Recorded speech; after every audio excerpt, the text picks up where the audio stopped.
নিয়েছি, এই দেখো দেখতে পাচ্ছ। রসুন আর পেঁয়াজটা ভালো করে তেলে নেড়ে নেবো। নেওয়ার পরে দেখো এই যে বড় বড় মাছের মাথা দেখতে পাচ্ছ, কচি মাছ, বড় মাছ সব আছে। কি খাবে তোমরা? চলে আসো আমার বাড়ি।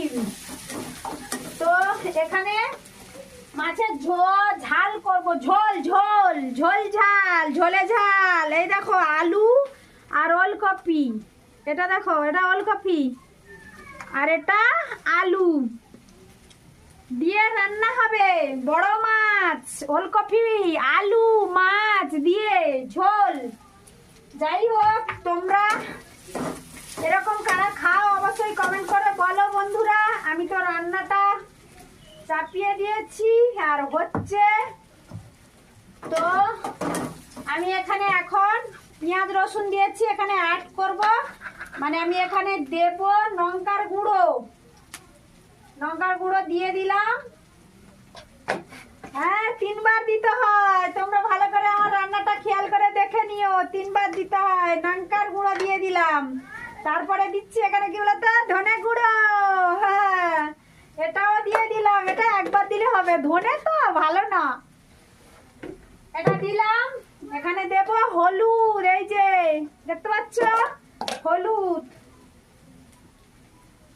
দিয়ে দিলাম, হলুদ।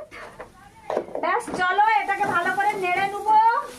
নেওয়ার পরে তারপরে আমি একটু এখানে অ্যাড করব জল।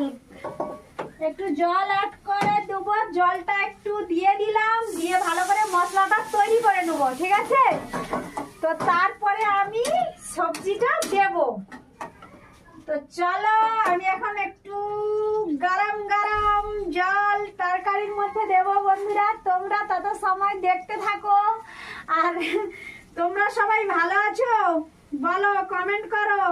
আমার ইউটিউব বন্ধুরা, বিশেষ করে আমার ইউটিউব বন্ধুদেরকে তো আমি ভীষণ ভালোবাসি, ভীষণ ভালোবাসি। আমার ইউটিউব বন্ধুরা সবাই সঙ্গে থাকো, দেখতে থাকো।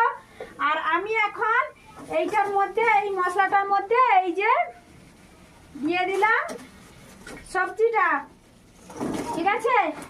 তো সবজি দিয়ে দেব লবণ। এবার আমি সব শেষে দিচ্ছি লবণ। তো আমার মতন করে তোমরা কারা রান্না করো, আর আমার মতন করে তোমরা একবার রান্না যদি কেউ না করে থাকো, একবার ট্রাই করে দেখো। চলো দেখতে থাকো।